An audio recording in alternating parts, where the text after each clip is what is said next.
So let's talk the Real Housewives of Dubai. Okay. And so right now we are on episode 4 of the Real Housewives of Dubai. And of course, the show is filled with all the glitz and the glamour that Dubai has to offer. However, I feel like something is missing. I feel like I'm missing some element of chaotic drama that I feel like Salt Lake City in its debut season had already given us. I mean, I need a you smell like hospital moment. You know what I'm saying? But nevertheless, we do have some star power in this cast.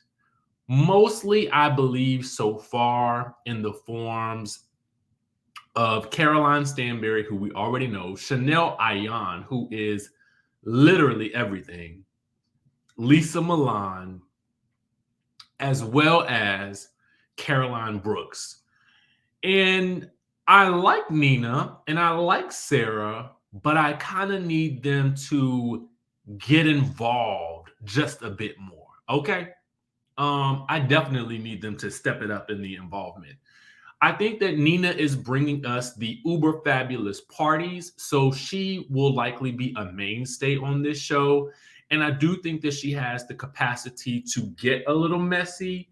But girl, if you sage one more event and it turns into a disaster, I'm gonna need you to find some new sage. Okay, let's start there. So anyway, listen, if you guys are watching in the chatterization, thank you so much for tuning in. Make sure you guys hit that subscribe button because I know a lot of times we watch videos on YouTube and we're not subscribed. So go ahead and hit that button, hit the notification bell button, and also join the texting community so I can text you every time a new video drops. Now, with that out of the way, let's get into this review, okay? Now, as you guys know, we always start our reviews off with a rating. So, what would we rate this particular episode? I'm going to give it a 7.5. Now, I'm going to give it a 7.5 because right now, at this moment that I'm recording this, I'm tired of being lenient. Okay. Now, I can only allow the opulence of Dubai to take up so many points before I have to start looking at these characters and asking them to deliver just a bit more. Okay. So for me, this episode gets a 7, and I'm going to give it the 7.5 really for the confusing, not so well lit, bad audio argument that happened at the end. Okay. Now, let's get into the episode. All right. We start off with Caroline and Sergio reviewing their fabulous brand new house, okay, that's being built. I mean, this is a palace that they are having built, okay? But aside from that, there is awkwardness between the two of them because the developer starts to talking about a baby room and Sergio wants a baby. Now, Stanbury, aka Caroline Stanbury, is 45. So she's kind of like, now listen now, my clock is going tick, tick, tick, tick, tick. Now, I know you 24, 25, 26, 27, 28, whatever years, but you know, we got to, I mean, I'm entering a stage now. And so you're going to have some type of understand. What I need from you is understanding. Okay.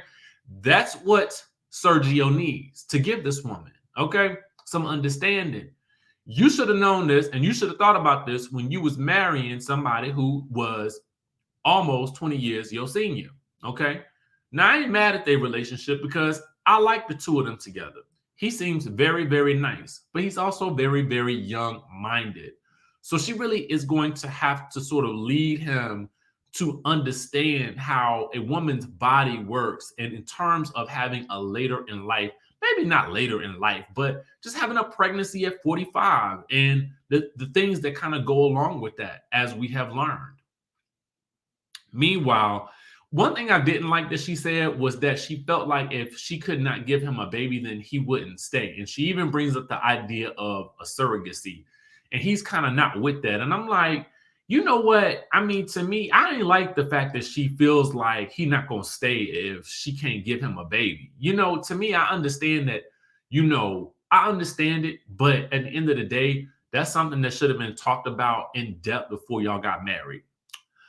Nina is visiting her husband for lunch. The purpose of this scene is to let us know and introduce us to Nina's husband's business partner who is having a party that Nina is inviting all the ladies to. Boom. Lisa is working on Mina Rowe, and she got them kids working in the office with her. And in my mind, I'm thinking to myself, girl, you have a nanny. When it's business hours, I understand that you are a mom, and I'm not trying to take away from none of mommy responsibilities or mommy duties. I cannot speak on it because I am not a mommy. But just from a practicality standpoint, I am sure you can carve out 2 hours out of your day for that nanny, that person that works in your house, whomever she may be, or whatever label you give her, can watch them kids for that 2 hours so they ain't got to be swinging on the vines in your office. Okay. Meanwhile, her husband, who is a financier, is the CFO of her company, and she need to go ask him for permission to expand their non-maternity line because that's what the girls are buying after seeing that fashion show. Okay. He kind of tells her he needs to sign off on it before, she starts to, put these items into mass production. And she feels like he's being patronizing, and she feels like it's kind of like he holding some strings over her. Whereas I, for real, kind of saw it as like, I felt like he was trying to tell her, like, girl, listen, you hired me as your CFO, or I'm the CFO for a reason. I understand the finances. So let's make sure that we're doing the right things. Ultimately, he signs off on it because he feels like the non-maternity line is doing well and is popping McPoppington amongst the girls. Okay. Ayan and her husband walking around during the 7 p.m. prayer call. They're walking the streets.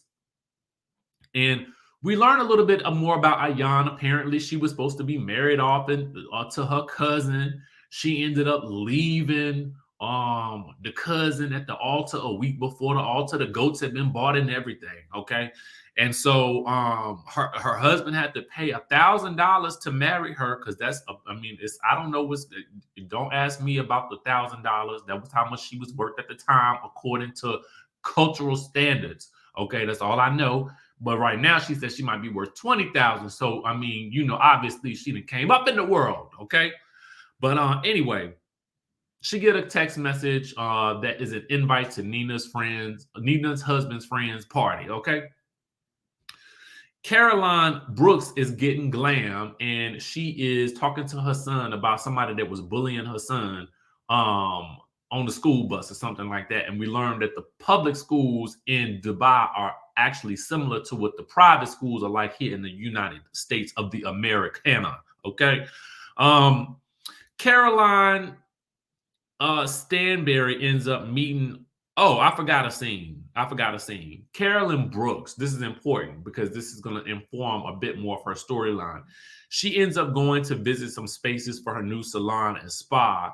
And, the difference in her spa is that she is going to be catering to all types of women. It's going to be inclusive because she is tired of running here, to there, and everywhere to try to get different things done because don't know one salon or spa do everything that meets the needs of women of color. So that is going to be her selling point for her spa and salon, and I love it. She ends up finding a place. It's space number 2 that they visit. It's going to be $25,000 per month or whatever, and she might have been going over the budget by $2 million, but not to worry. Because Caroline Brooks lets us know that after her divorce, she became a real estate agent and became a self-made millionaire by selling the real estate in Dubai. Okay. And she wants to have this space finished within 6 months. And I was like, dang, okay, they're going to be working fast.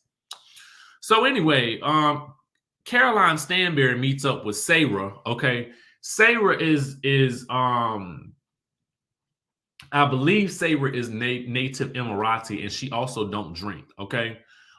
Caroline is talking about her wedding coming up in 2 weeks, and I mean, what can I say about this scene? I think the biggest part about this scene was really the conversation that Sarah wanted to know where Caroline Stanbury was the night of Lesa Milan's Mina Rowe fashion show. And Caroline stutters and stammers and then says, well, you know what? Truth be told, I just don't want to be around no bad vibes. And so I didn't show up. Okay. And that's that on that. And I thought to myself, well, you know what? That's a really good stance to take in reality, but not on reality TV. On reality TV, Caroline, I need you to be at every scene. Okay. It is too early in the game for you to be skipping scenes on season 1. Okay. We can't do that. You can't do that until season 14, or maybe 4 or 5 or something like that. That's when you can start skipping scenes. But right now, we need you at every scene that you could possibly be at, so that the drama can go down and or there can be some type of resolution to the issues. Okay. Don't be waiting 3 weeks. I mean, I don't like that. Don't be skipping scenes. If I was a producer, I'd be like, girl, you better hightail your butt down to this fashion show and get involved. However, her not showing up to the fashion show is actually going to cause more drama. So maybe I'll take that back. I don't know about that. But anyway, let's proceed. Everybody gets glam for the party for Nina's husband's friend. Okay. And I'm like, why couldn't this be a party for somebody we know? But anyway, the party looks spectacular. Nina is yet again cleansing the energy with some type of sage or something or other like that, waving it around. And I'm like, girl, you're gonna have to blow some powder all over through this party if you want to sage the entire party. I mean, you know what I'm saying? Like, I mean, what is this sage in this one area you're gonna do? I understand that the sage is gonna disperse, but baby, the event is a big space. So you might want to just either carry the sage with you all night or don't even do it. Okay. But anyway, Lisa and Ayan arrives, Brooks arrives, and then uh Caroline Stanbury and Sergio enter. But Chanel and Ayan and Caroline actually greet each other with a nice little peck on the cheek. Y'all know how they do the double kisses and things like that. That's usually really just fake. Anyway, Chanel Ayan really starts to bond with Sergio, which is really nice. And you could tell that Sergio was really trying to build a bridge for Ayan and Caroline Stanbury. But Caroline Stanbury don't see it that way. Now, then Caroline asked Lisa about her show, and Lisa's like, well, it was great. I wish you would have been there. Why wasn't you there? Okay. And so Caroline is going on about the wedding and the this, that, that, and the that, and Lisa is like, I mean, I feel like you ain't want to come because I'm close with Ayan and you feel some type of way, but I don't have no issues with you and you don't have no issues with me. So I still feel like you should be able to come to my event and support me. Support me. Support me. Okay. Anyway, Ayan gets up to go to the bathroom. Something about her phone. I don't really know why she left. But then Caroline gets mad and calls Sergio a girl because he loves everybody. Now, what's wrong with the man being nice? Now, how Sergio get in it? Okay. All of a sudden, I mean, listen, here's the thing. The man was over there talking to Ayan. They was having a beautiful conversation, a beautiful moment. And then, as Caroline is berating him, Lisa is like, well, hold on, Sergio, I like you. You are a really nice young gentleman. Okay. So at that point, Caroline says, well, I hope Lisa that you're gonna suck his D tonight or whatever like that. And everybody turns around and is like, girl, what? How? How, Sway? What? And so Lisa is like, in her confessional, she's like, I won't do that. But if I did do it, trust and believe, he wouldn't be coming back to you. I was like, oh, Lesa. Caroline runs off. One of the few times she's just going to disappear during the course of this situation. Ayan comes back and she's upset about Caroline after they tell her what's going on. And then Caroline ends up coming back as Ayan is going off. And Caroline sits back at the table and is like, what y'all talking about? Girl, what you mean what we talking about? We talking about you and how you just showed out in front of about your man for a second there. And so Lesa has to tell her, well, girl, you just told the people, you just told me to suck the man's D, okay? And do you know what Stanbury has the nerve to say? I didn't say that. Girl.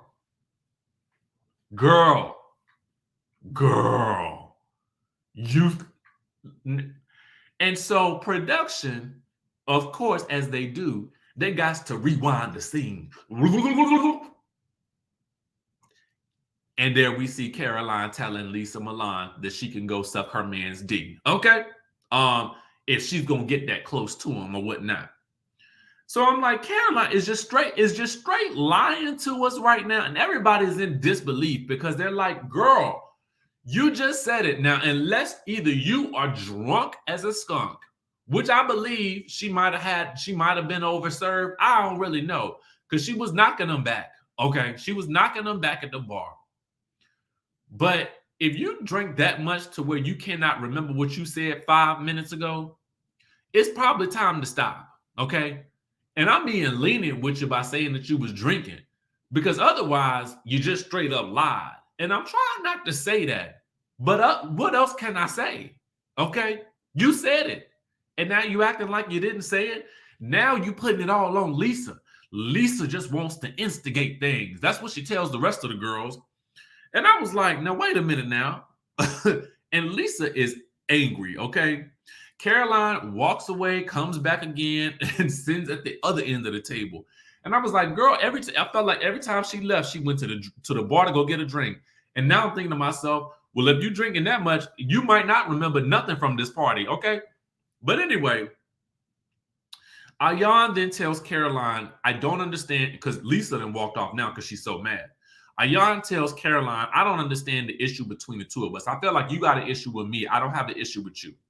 So they chalk it up to some type of miscommunication. I don't know how, but to be honest with you, I don't even know what they're fighting about. But anyway, Ayan tells her that she wants to build a relationship with her. Everybody cheers, and then everybody hits the dance floor, okay? Now, Ayan is hopeful, but she still got her eyes on Stanbury. Stanbury is just hopeful. And Lesa Milan is like, that girl on my hit list now. So now, Lesa mad at Caroline, okay? And so I'm thinking to myself, now we getting somewhere, okay? Now I think we gotta show people. I think we gotta show. I think it's about to heat up. So we're gonna see how things work out next week, because Stanbury and Lesa are gonna go at it some more. So we about to see how that's gonna go. But let me know what y'all thinking of Dubai so far and what you would rate this episode. I needed me some more Caroline Brooks because I feel like she's going to bring it. And I feel like she's right now underutilized on this show. So I can't wait to see what else she brings to the show and how things develop amongst the rest of the ladies. Because I feel like Sarah and Nina going to have to step it up a bit. Okay? But that's all we got for y'all right now. Make sure you guys subscribe to the channel, hit that notification bell button, join the texting community, and I will catch you in the next video.